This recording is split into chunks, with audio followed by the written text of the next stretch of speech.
Yeah. You are listening to KC Sports Network, proudly presented by Emprise Bank, your partner in possible. Who you do business with is more important than where they're located. Bank from the comfort of your own home with Emprise Bank. Coming up, the latest episode of the KC Laboratory Podcast with Ken Swanson, Craig Stout, and Matt Lane. Coming to you on the fastest growing sports media network in Kansas City. You can find all of our channels covering all the local teams wherever you listen to podcasts or on YouTube. Just search KCSN. And now, the latest episode of the KC Laboratory. It's a live Super Bowl edition of the KC Laboratory presented by Emprise Bank. Feels good to be talking about a Super Bowl again, Matthew. Well, yeah, obviously, we're the fans of the Kansas City Chiefs. We should expect nothing different anymore.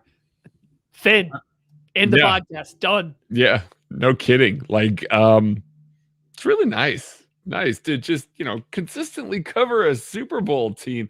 Fellas, I miss you already. I know that we just got done spending 6 days hanging out in each other's presence like full time, but I do miss you fellas already. I genuinely do too.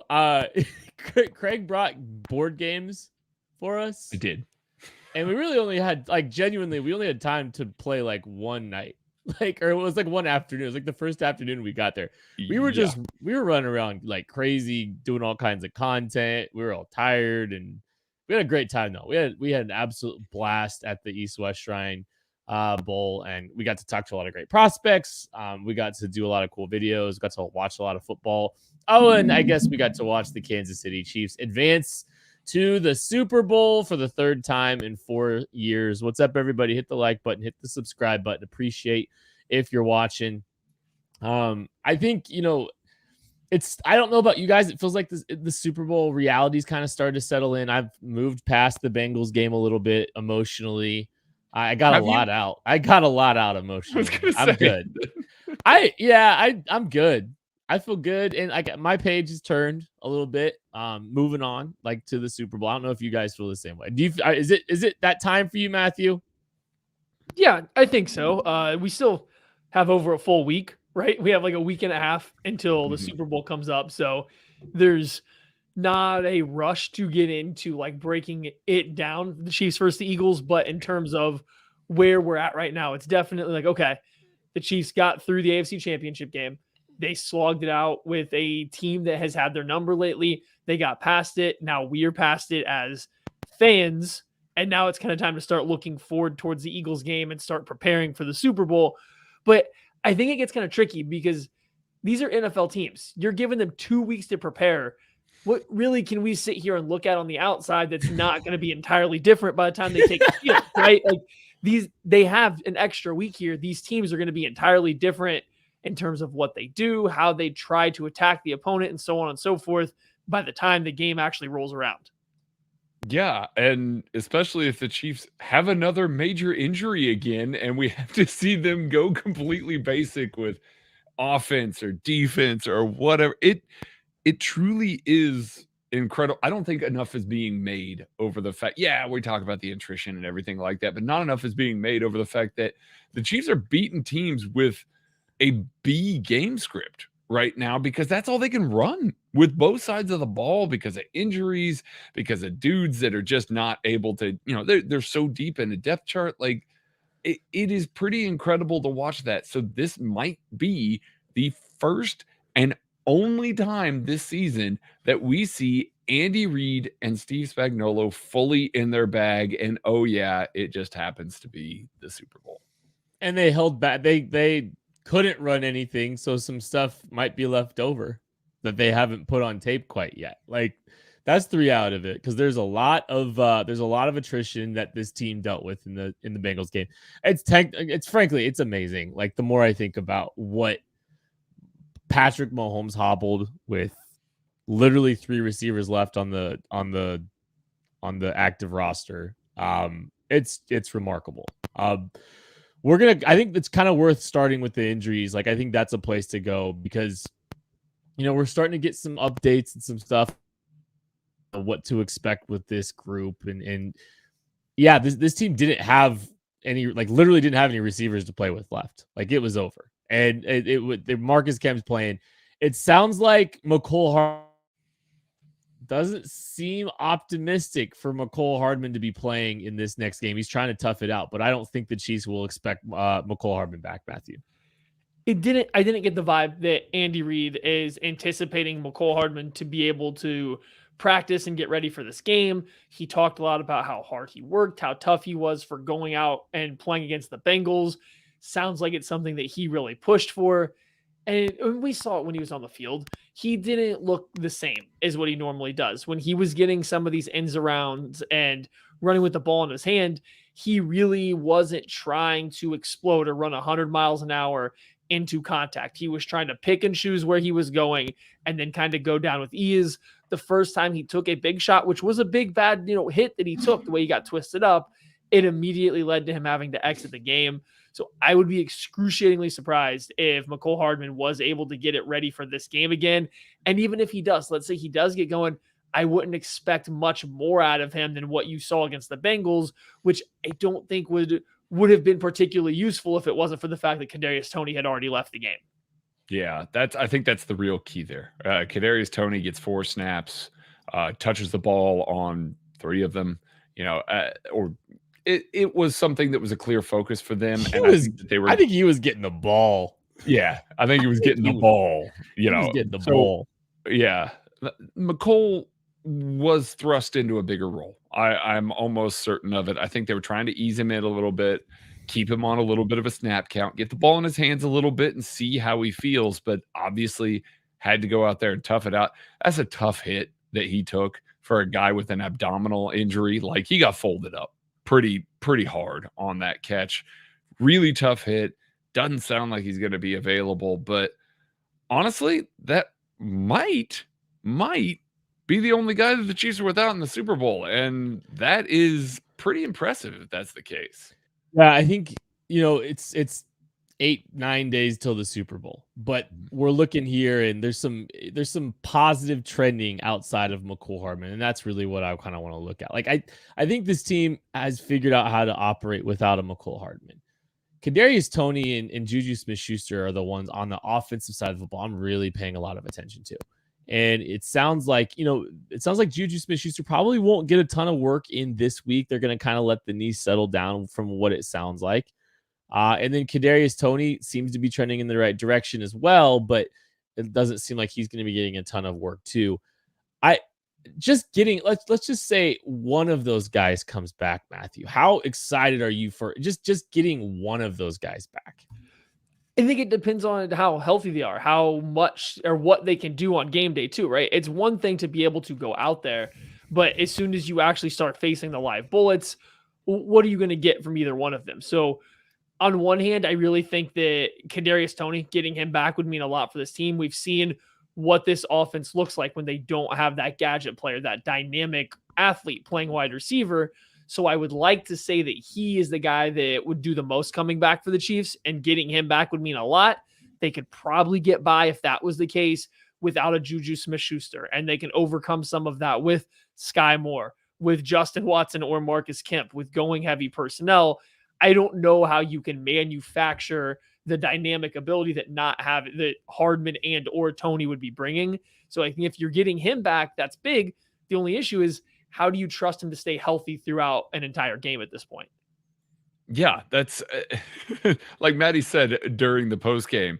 It seems like that man's feet move faster than the rest of him. Like they just kind of put a lot of strain on his body, and that's kind of been his knock throughout his career. But my goodness, he is so dynamic and so electric with the ball in his hands that he more than makes up for what they might be missing with a guy like McCole Hardman.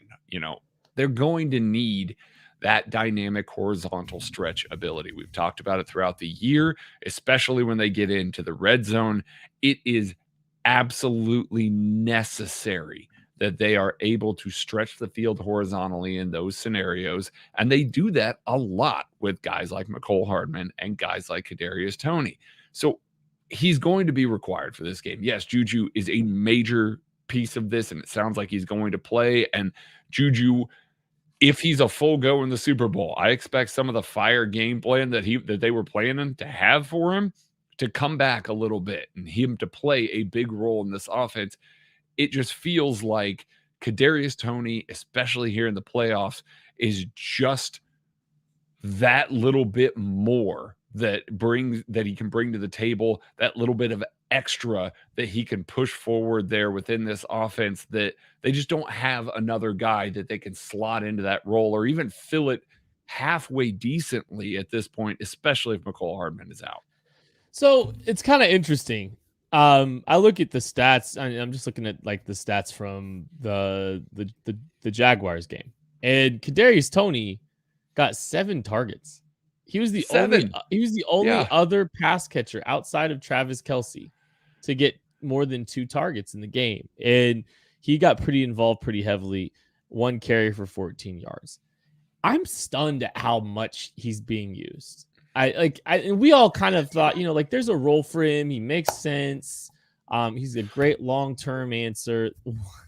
Let's rewind a second to Andy Reid just downplaying his contribution this year completely. Adding this, talent. This is a guy that makes a lot of sense for us going forward and all that. Andy secretly just has all the Kadarius plays tucked right here in his front pocket, just waiting. Like they're literally in his pocket while he's talking about it. Like, yeah. That's just it's the special teams value. It's like they used him. It wasn't like he's in the plans. He's in this year's plans.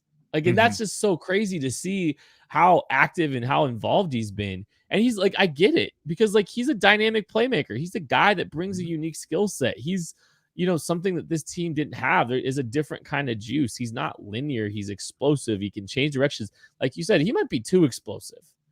He might be too explosive for his own good and for his own body. And I don't know. He just brings a different element to this game. I'll ask you this, Craig. You can only get one of Kadarius or Juju Smith-Schuster back. No. Who are you taking? Healthy. I don't 100% healthy. I don't want to take. Do I guarantee that they finish the game healthy? Yes. This hurts me because Juju has meant so much to the offense throughout the year. So very much. And he would mean so much to the offense in the Super Bowl, but it seems like they've got a package set of plays for Kadarius. And if you could guarantee me that they're going to get through those 15 plays or whatever it is that they've got on the field for Kadarius, I feel like he's going to do so much with those 15 plays that he's going to make up for the 30 plays that they're going to be missing out on Juju, who's just going to go, he's going to do his business and he's going to do it really well. And he's going to be open for Patrick Mahomes, but the offense will be so much more explosive with Kadarius out there. And I think they kind of might need that a little bit. It's kind of been interesting to watch. His volume has continually dropped. And it's he's had here's his last 5 games. Juju Smith. Yeah, go ahead. Yeah. 3 catches, 2 catches, 2 catches, 2 catches, 1 catch. It's a bizarre, he just hasn't got as involved in the offense basically since Christmas. And it's just interesting. I am not diminishing his value. I am very much hoping he's able to play. I think he brings a lot of attention. I think he's a guy that if options weren't presented, I think he's a guy that could eat in volume. But it's just interesting to see his involvement in the last 5 weeks or so.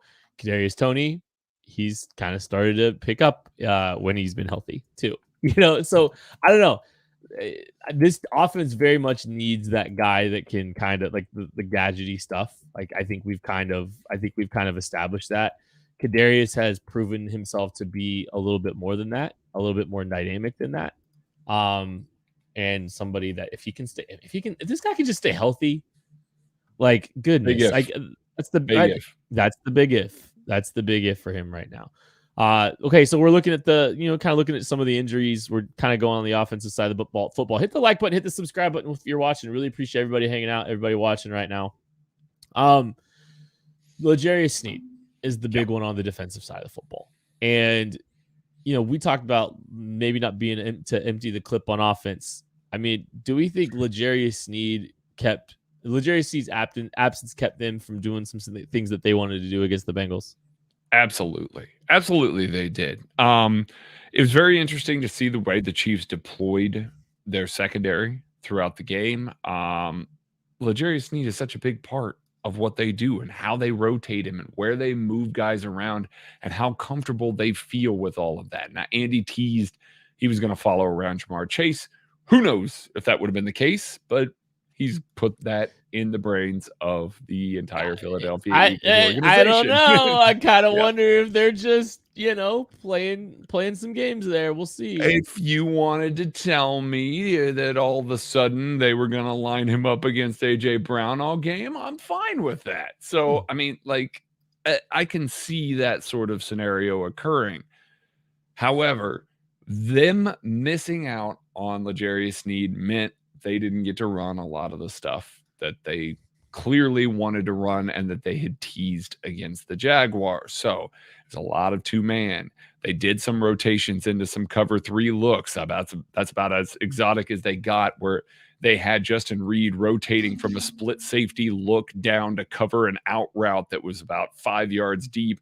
They rotated everything around into a cover 3 look. It was a good job. Actually, talking about that a little bit, Nick Bolton covered the backside dig really well on that play. It was George Karlaftis' sack. Good job on that play for him. They did a good job of executing some more basic concepts, maybe better than we've seen them do it most of the year. And they definitely put on the performance when it was needed, but it wasn't just, those guys lining up and just doing everything. We know that Steve Spagnuolo was going to introduce a whole bunch of different stuff, and he didn't get to do it. And so now, once again, you got a bunch of unscouted looks on tape. You got a bunch of stuff with guys lining up in different positions. I mean, Trent McDuffie switched to the slot and was so slot specific this week. And I don't know if anybody else caught this, that after L'Jarius Sneed was out, when they were in base defense, Trent McDuffie came off the field out of the slot. It was Joshua Williams and Jalen Watson staying on the boundary. They didn't want to rotate anything around, didn't want to get too exotic with anything that they did, with any inside-outside versatility. L'Jarius Sneed has all of that, and L'Jarius Sneed can do all of that. He just opens everything up a little bit more. So he is an extremely important part of this, especially from a run support and blitzing standpoint, which the Chiefs will be really tasked with doing both of those things against the Eagles in the Super Bowl. We'll get there. But L'Jarius Sneed, yes, by far the most important, in my opinion, injury that the Chiefs suffered in that game. From Matt Derrick earlier today, in a departure from expectations this afternoon, Chiefs cornerback L'Jarius Sneed was on the field for some stretching and conditioning that would put him in the next stage of the concussion protocol. A very good sign for him. So that is a positive when it comes to the L'Jarius Sneed situation. Those are kind of the big ones that we're looking at. They're kind of on the injury report. Those were all that did not participate the last 2 practice / if the Chiefs were going to be practicing, that's what their statuses would be. Hit the like button, hit the subscribe button. Do have something kind of cool to announce and talk to you guys about.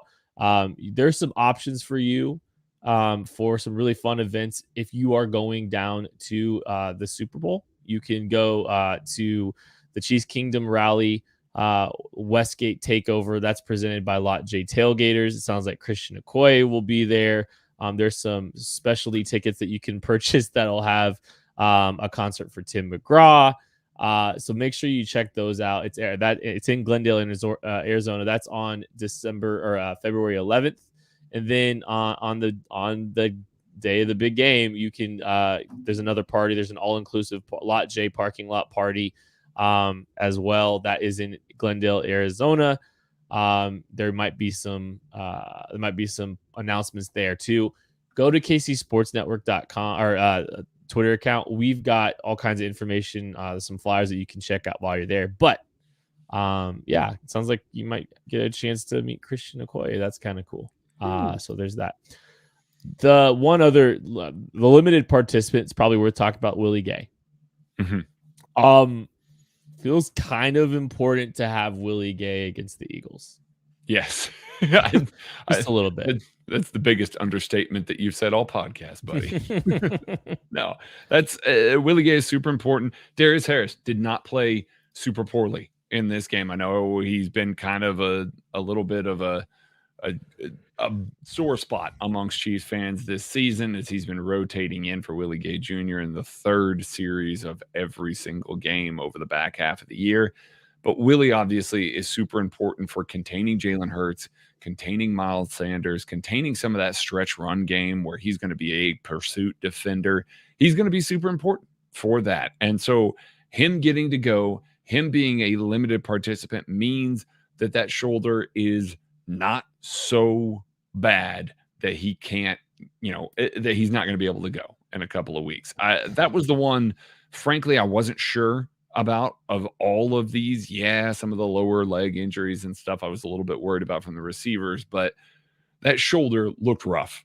I didn't know what it was going to be, didn't know if it was a collarbone, didn't know what the outcome of that injury was going to be. So the fact that he's already listed as a limited participant is massive for this team against a really dangerous rushing attack that can have guys going a lot of different ways. Willie Gay Jr. can be a little bit of an eraser just by being a read and react player, even in the moment, not having to be ahead of the play, because they're certainly going to put in a lot on his plate. Even just reacting a little bit late to something, he's got the speed and athletic ability to close it out and help erase some of that stuff on the fly. So super, super important at the second level.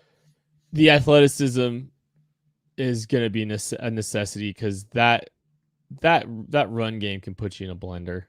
Mm-hmm. They got a quarterback that can run. They got a lot of stuff they can do on it. They're gonna be good about putting these linebackers in conflict with the run pass option game. It's an absolute monster. It's a behemoth to try to navigate and try to manage. Like having and Willie's not always going to be right, but he's going to be wrong fast when he is. You know, and it's like that layer of that in a positive way. In a positive way. Yes. It's like, he's going to be he's got that speed to chase down. Like I think he can make some impactful plays. I think he'll make some splash plays if he plays. I'm really glad he's playing. It seems like he's definitely trending. So I think, we're sitting here Thursday, February 2nd, late in the evening, relatively positive outlook on the injuries, for this football team. That's what I want to talk about. What version of Patrick Mahomes do we see? Do we see this version against the Bengals, or do we see one that's closer to, like, is it going to be closer to the version of Mahomes we know, or is it going to be closer to the Bengals that we, the Bengals game we just saw? And for the record, both will do. I know. Like Patrick Mahomes is good enough to win the Super Bowl on one leg, and the Eagles are a very good opponent. I'm not taking away from them. He's just that level of player. I think getting this full week to just essentially put the foot up, put it on ice. Obviously he's going to work with Bobby. He's not fully putting it on ice. They're keeping it healthy. They're keeping it, loose. They're doing everything that they need to do. Being able to do that and then kind of ramp into it next week in Arizona, the way that he was able to ramp into it this previous short week, it wasn't super short, but the previous week before this game, I think is going to do him a world of good. He was still moving fine in the pocket. Everything was okay early on in that game, and it wasn't until that backpedal that he was trying to spin back out, trying to do his normal Mahomes thing, and that backpedal obviously re-aggravated it. Wasn't as bad as it was against the Jaguars by any means, but it was still clearly bothering him, and it was still a problem. Getting a week of rest, being able to hit it a little bit harder and ramp it up into the Super Bowl, we're going to see a better version of him. Now, they got to protect him because there's a ridiculously good pass rush that they're about to see, and a lot of pass rusher types that give the Chiefs real challenges. But if they can get the ball out quickly, if they can keep Mahomes, his base protected in the pocket a little bit better than they have lately, well, then there's no reason why we won't see scorched earth, nothing is stopping him, Patrick Mahomes. I mean, the last time that Patrick Mahomes played in a Super Bowl when he was hurt, the last time he played in a Super Bowl, he went superhuman There was nothing stopping him. He's throwing the ball while laying out sideways and hitting his receivers in the helmet who weren't able to catch the ball. We know that he's going to lay everything out on the line. There is no more protecting him. There's no more games to have left over this. So even a one-legged Patrick Mahomes is going to look closer to a two-legged Patrick Mahomes than we've seen over the past 2 games. Can the Chiefs just have a normal, relatively injury-free Super Bowl? Please. Last year, you, me, and Maddie are playing O-line. Or last time that they were in the Super Bowl, it's like we did a bad job blocking for him. It's like, and so like this time, Patrick, and he had turf toe. Then this time it's high ankle sprain for him. It's all of his pass catchers are hurt. It's just like, come on, can we just let this man try to carry his legacy? Like, he doesn't have a defense to carry him like Tom does. Like, he's got to do the heavy What are you lifting. talking? Hey, you ease up on Steve Spagnuolo. Playoff Steve Spagnuolo is freaking elite. Right. Come on now. Elite defense. My fault. My Thank points. you. I want that man to be able to thrive. I think we're gonna be stunned at how good he looks in that game in 2 weeks. I'll be honest. I rewatched the game several times as one does. That was a really fun game that you want to just keep rewatching and rewatching. He looks way outside of the moment. Looks way better than I thought. Like, Mahomes looked fantastic with for a guy with a high ankle. He was moving a little bit more than I thought he was on that final run with Joseph Osai pushing him in the back. Like, I was blown away. And even some of the mobility was a lot better, even laterally, than I thought. Obviously, there was a couple moments where he stressed that ankle out. He stressed that foot out a little bit, but yeah, like I'm wildly impressed with every time I rewatch that game. And like you hear things afterwards. It's like Brett Veach saying, "Oh, well, people aren't going to realize in how much pain he was in." Like, yeah, I mean, to be fair to Patrick, and yes, I'm certain he was in a lot of pain. Not trying to take anything away there. There's a lot of dudes in a lot of pain. Isaiah Pacheco was playing through some serious pain there. Trey Smith was playing through some serious pain there. There were a lot of guys that were really, really banged up in this game that were toughing it out. And so, yeah, I fully believe that Patrick Mahomes was in a lot of pain. We're never really going to know it, but when you're this late in the season and you've been through the ringer, time and time again, the Chiefs have played so many more games than everybody else over the past 5 years. So many more. Mm-hmm. There is so much extra wear and tear on the bodies of all of these players that have been around over the past 5 years. Yeah, it catches up slowly but surely.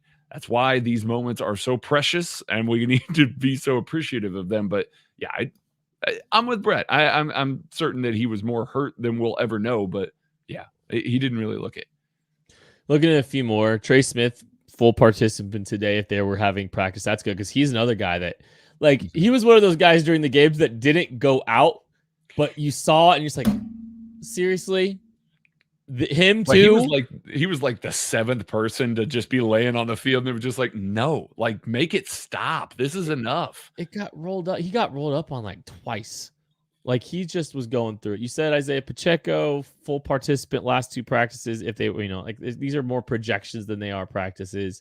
Mm-hmm. Justin Watson all the way back, it looks like. Jerick McKinnon, full participant. Yeah, I mean, they're gonna need Justin Watson.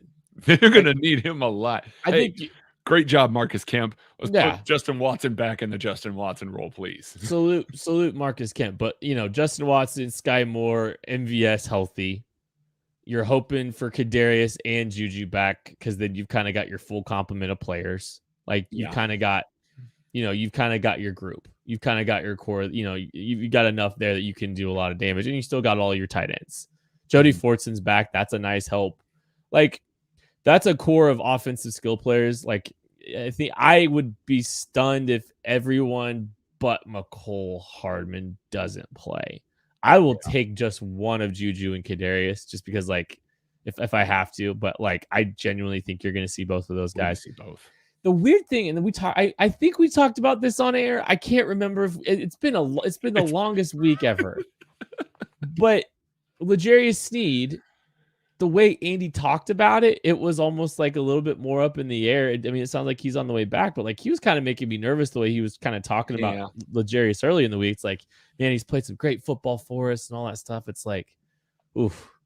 Concussions are just tough. I'm fine with Andy hedging a little bit on that because one day you're good, another day you don't want to be around anybody. It's miserable. So I get why everybody was posting the video of L'Jarius Sneed out on the field celebrating with the team after the AFC Championship game. And, oh, he's fine. It's like, let's play this out. I think getting to this stage in the concussion protocol was the one. Like, I think getting there this early almost, I don't want to say guarantees it, but almost makes you, I would say 98% sure that he's going to play in this Super Bowl and that he's going to be okay, not have some extra lasting effects than maybe the other ones that he would have. Okay.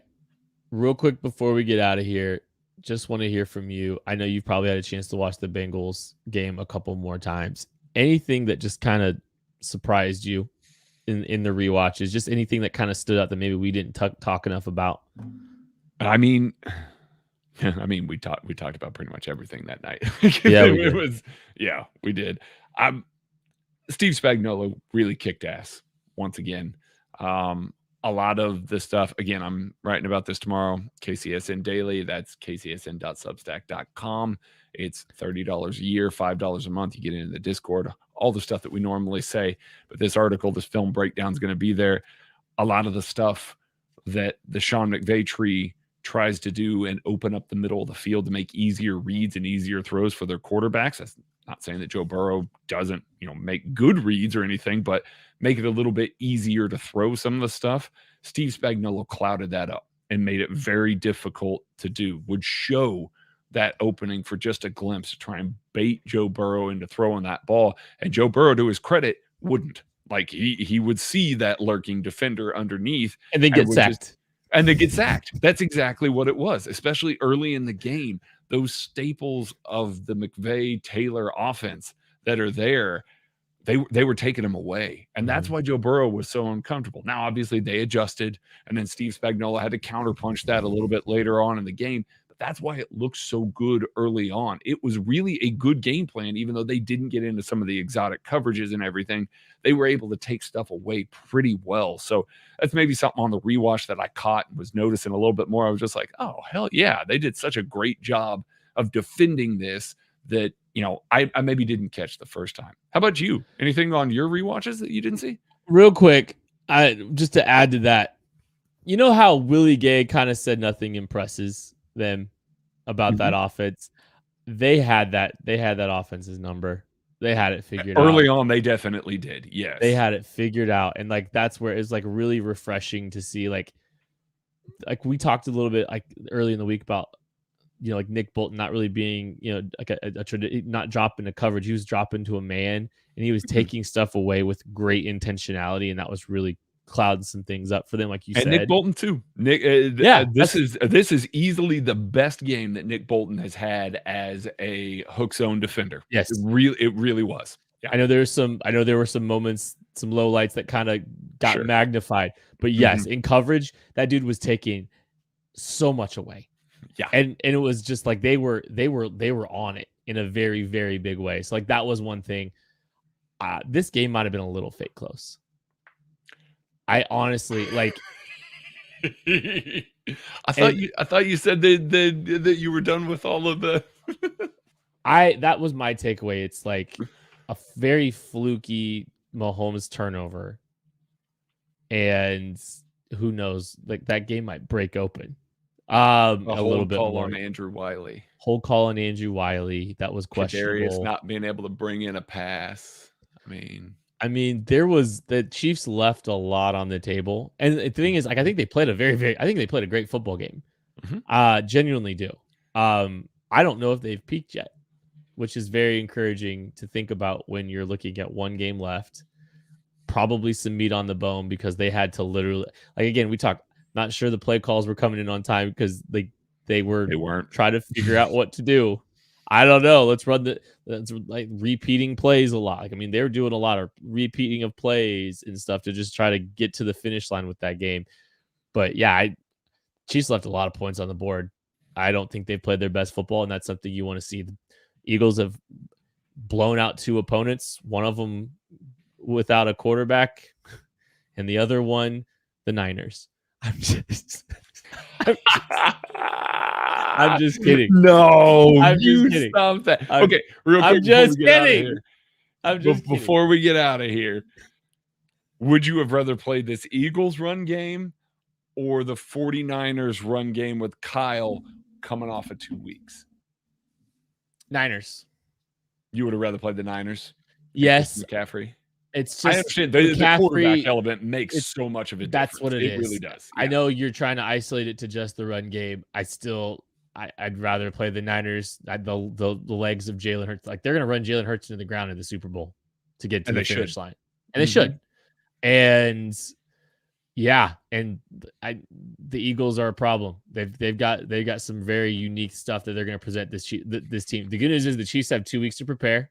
And we have another whole week to break this thing down. We will be very, very focused on that Super Bowl game, I guess, next week with the KC Laboratory. Thank you, everybody that's watching. Thank you, everybody that's listening. We appreciate y'all. We'll catch you later.